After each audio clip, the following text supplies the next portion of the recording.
20 adaptogenic plants that reduce stress and chronic fatigue. Hello, herbalists! I want to ask you something. Do you remember how you felt when you were 30? That energy you had to get through the day without needing an hour on the couch to recover. That ability to sleep 8 hours and wake up truly rested. That mental stamina to face a complex day without feeling like your brain is begging for a break at 3 in the afternoon. If that sounds like something that once was but no longer is, you're not alone. And the important thing is that it doesn't have to be inevitable. There is a group of plants that scientists call adaptogens, plants that have been used for centuries in Ayurvedic, Chinese, and Siberian medicine, and which modern research is validating one by one with real clinical trials. Plants that don't stimulate the body like caffeine, that don't sedate it like anxiolytics, that do something much more interesting. They help the body regain its own balance. Stay until you reach the 9th floor. It was studied by Soviet researchers during the Cold War to improve the performance of their Olympic athletes. And the 17th floor has such strong clinical evidence regarding fatigue that it's used in oncology to help patients during chemotherapy.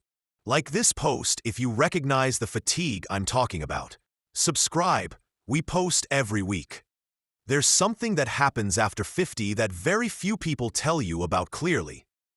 It's not that you've become lazy. It's not that you lack motivation. It's that your body's stress axis, the system that manages cortisol and the exhaustion response, has been working for decades under conditions no human being was designed to endure.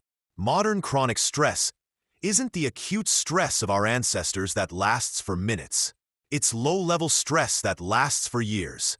And this sustained stress exhausts the adrenal glands, raises nighttime cortisol levels, fragments sleep, and leaves behind fatigue that doesn't disappear even if you sleep longer. Adaptogenic plants are not a stimulant that masks exhaustion. They act on the mechanisms that produce it. They regulate the hypothalamic pituitary adrenal axis. They reduce cortisol when it is too high. They support mitochondrial function.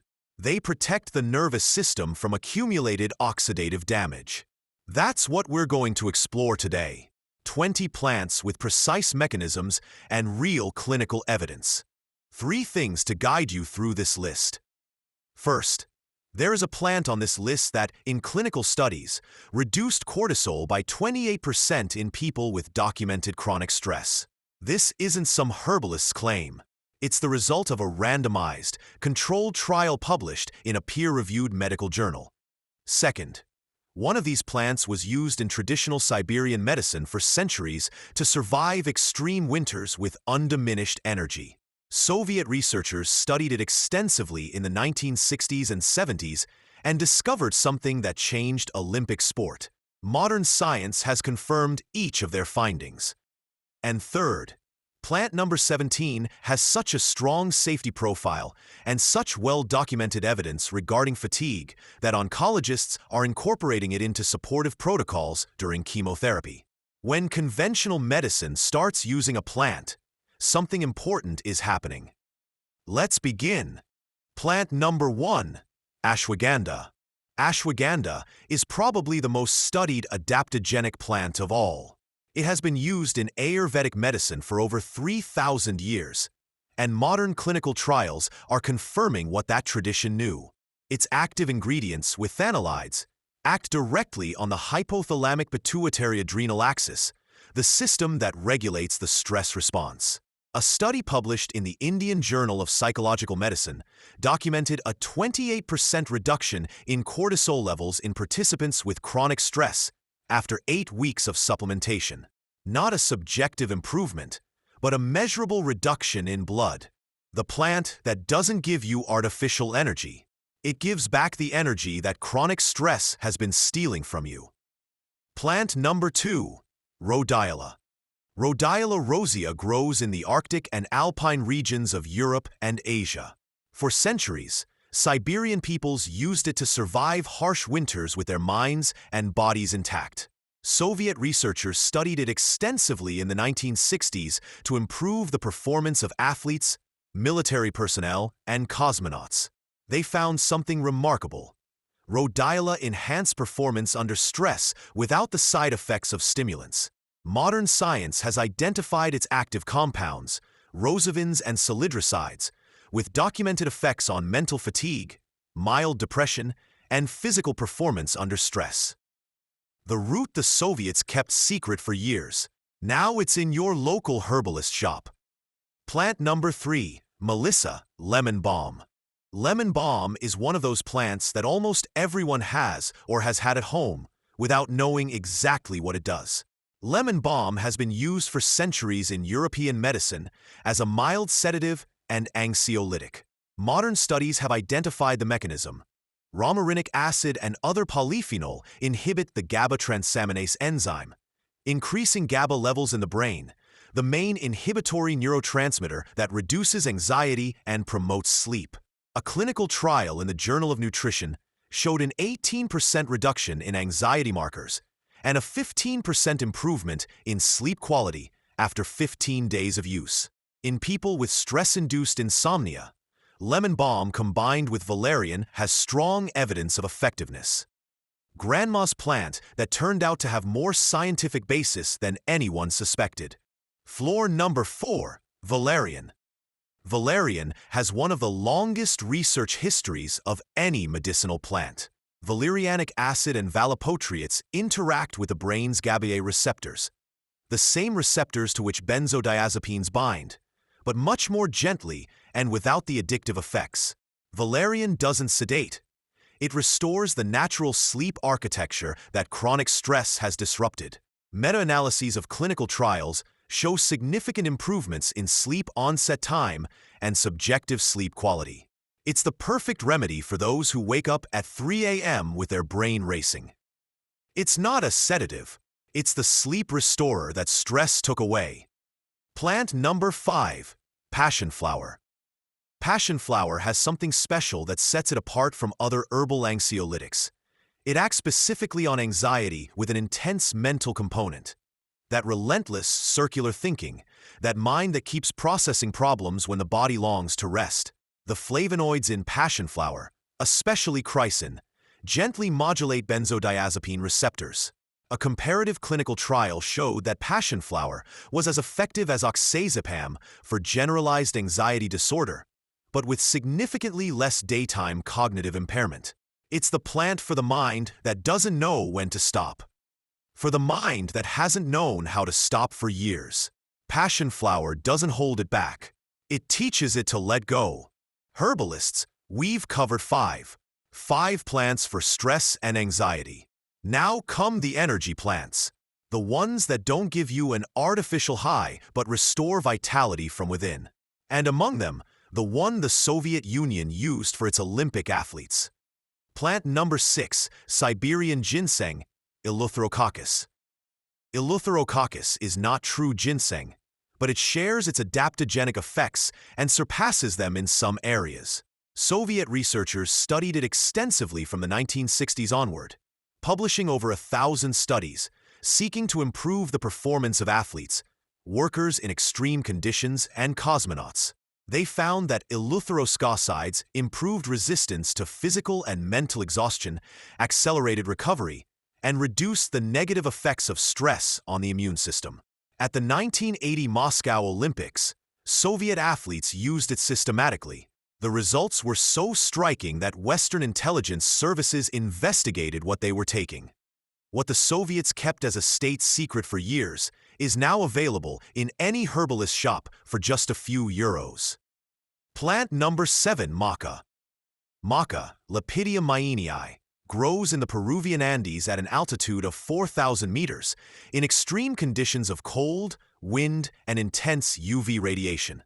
The Incas consumed it before battles as a source of energy and vitality. Modern science has identified its active compounds, macamaya and maquine, with documented effects on hormonal balance and energy. It is not a stimulant. It is a regulator. It normalizes the hormonal levels that are disrupted by natural aging. Studies show improvements in energy, mood, sexual function, and bone density in both men and women over 50. The food of warriors that turned out to be a hormone regulator. The energy that comes from balance, not stimulation. Plant number 8, Tribulus. Tribulus terrestris has had an exaggerated reputation in the sports world as a testosterone booster, a claim that studies haven't always confirmed in young athletes. But in men over 50 with low testosterone levels, the results are consistently different. Studies in this population show improvements in vitality, sexual function, mood, and muscle strength. The likely mechanism is the stimulation of luteinizing hormone, which in turn regulates testicular production. In Ayurvedic medicine, it has been prescribed for centuries precisely for this profile. The mature man who notices a change in his energy and vitality.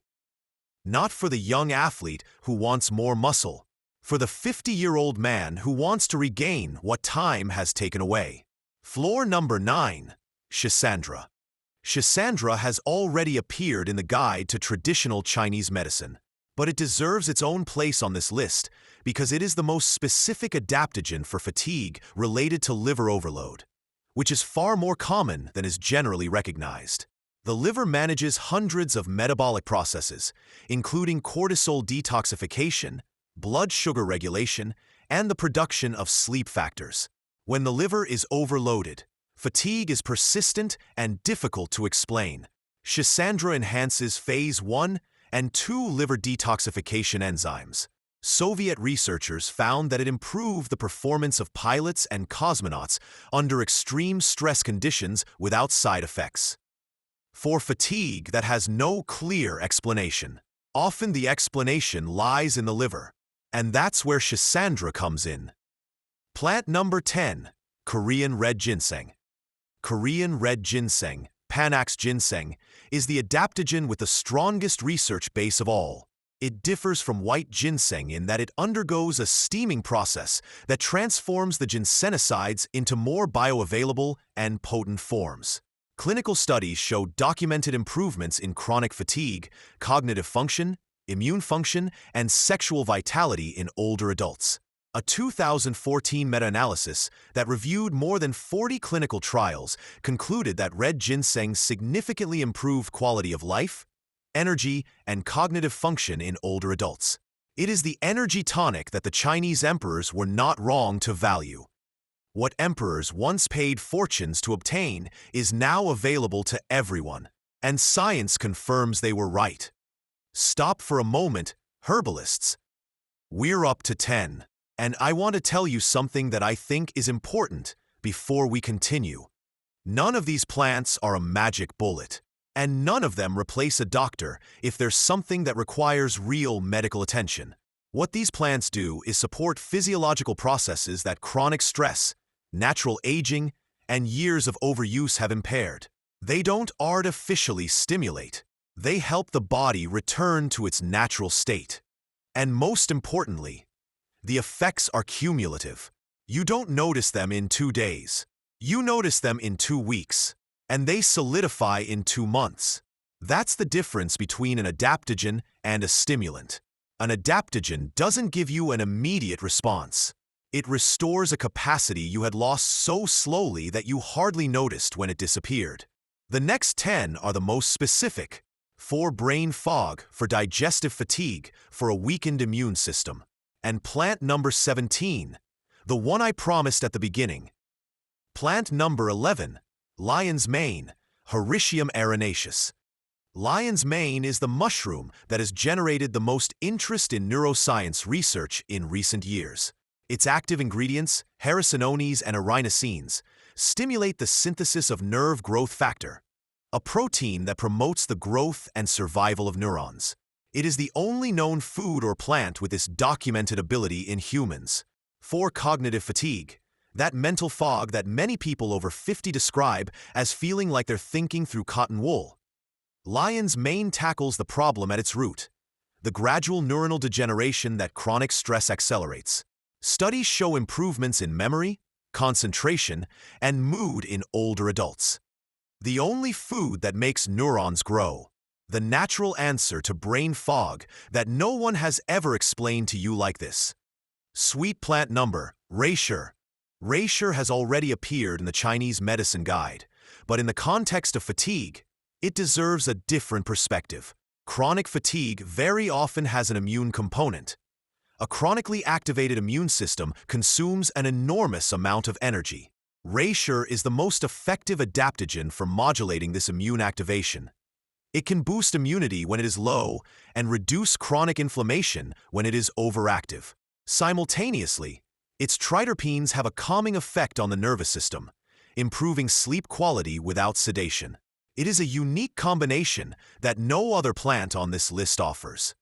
When fatigue stems from both an overactive immune system and disrupted sleep, Reishi addresses both issues simultaneously.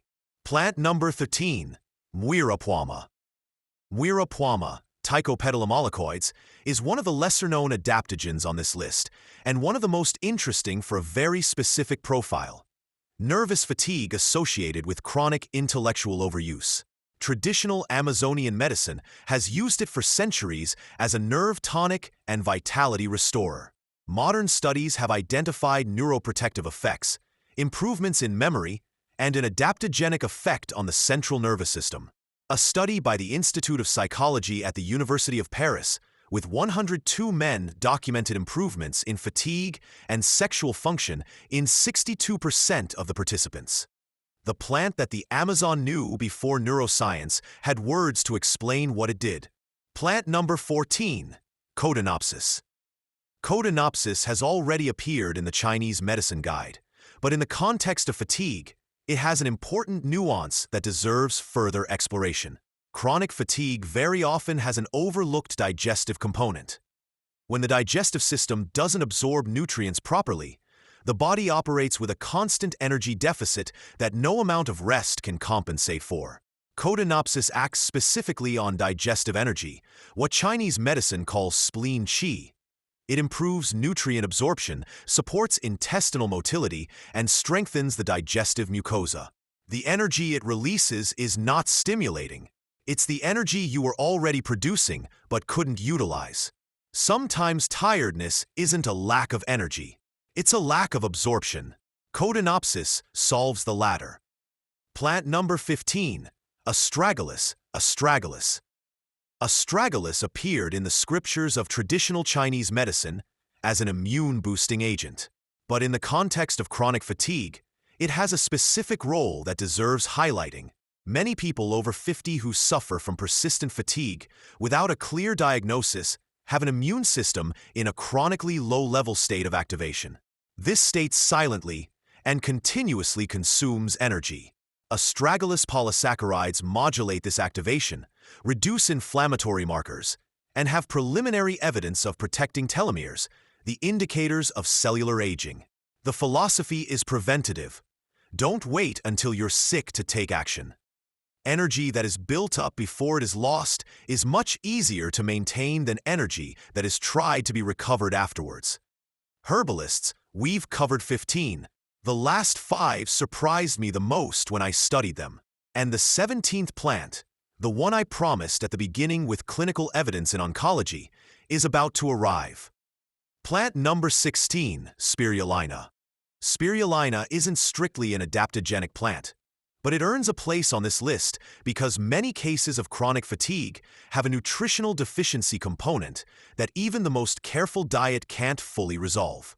Spirulina is a microalga with the most complete nutritional profile of any known food. 60% bioavailable protein, all essential amino acids, highly absorbable iron, vitamin B12, beta-carotene, and phycocyanin with documented anti-inflammatory effects. In people with persistent fatigue, especially women, subclinical iron deficiency, which doesn't show up as anemia in blood tests but does affect mitochondrial energy, is much more common than it's diagnosed. Sometimes fatigue doesn't need an adaptogenic plant. It needs the missing nutrients. Spirulina provides them all. Plant number 17, coenzyme Q10, plant ubiquinol. Coenzyme Q10 is not a plant, but it is the active ingredient in several algae and yeasts, and the only molecule on this list that conventional medicine actively uses as supportive therapy. Oncologists incorporate it into supportive protocols during chemotherapy because the fatigue produced by this treatment is largely mitochondrial fatigue, and CoQ10 is the central component of the mitochondrial electron transport chain. After age 40, CoQ10 levels naturally decline by about 40 to 50% compared to youthful levels. This deficiency means that the mitochondria produce less ADP, less available cellular energy, with the same effort. Many people experience this decline as normal age-related fatigue. It isn't always. When conventional medicine incorporates something into its protocols, something important is happening. Mitochondrial fatigue is real, and it has a solution. Plant number 18, Echinacea. Echinacea has a reputation limited to being a cold remedy, which doesn't do justice to its full range of benefits.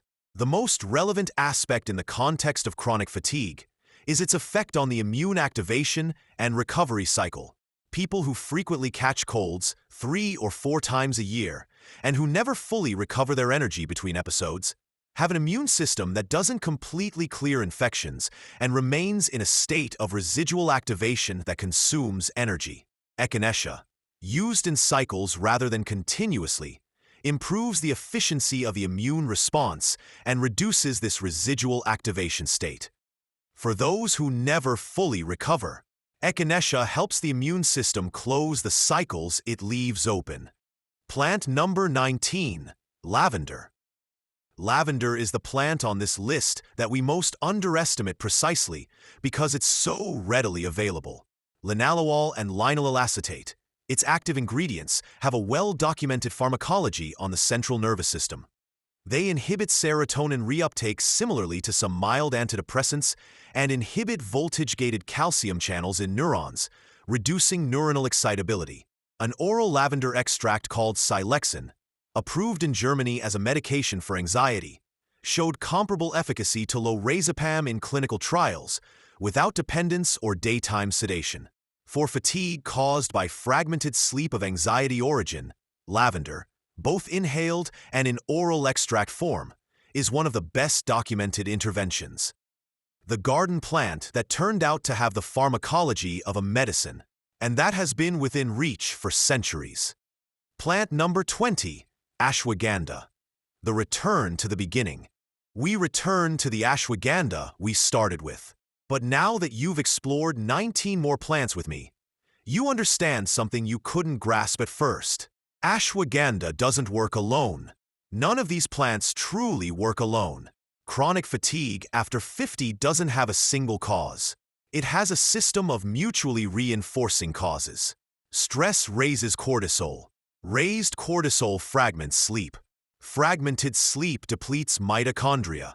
Depleted mitochondria produce less energy. Lack of energy reduces stress resistance. And the cycle begins again. Breaking that cycle requires addressing several points simultaneously. That's precisely what a well-chosen system of adaptogenic plants does. Chronic exhaustion builds slowly, over years. Recovery is also a process, but it starts with the first plant you choose today. 20 plants. And behind them all, the same message. That fatigue you're feeling isn't your new normal. It's not the inevitable consequence of aging. In many cases, it's the accumulated result of years of poorly managed stress, insufficient sleep, silent nutritional deficiencies, and a body that's still functioning but hasn't received the support it needs for a long time. These plants don't make you 20 years older. That's not what they do. What they do is help the body function as well as it can today, to sleep better, to manage stress without it building up, to produce the energy it already knows how to produce, but that exhaustion has made difficult. And that, in many cases, is more than enough to notice a real difference in the quality of daily life. Herbalists, tell me in the comments which type of fatigue you identify with most. Are you on team stress and high cortisol, team disrupted sleep and a racing mind, or team that's completely drained and you don't quite know why? I read every single comment, without exception, and often, the comments on these videos give me ideas for future ones. So if you have any specific questions about any of these plants, please write them down. If this video has given a name to something you've been feeling for a while, without knowing how to put it into words, give it a like. Help more people find this content when they need it most. Until next time, herbalists.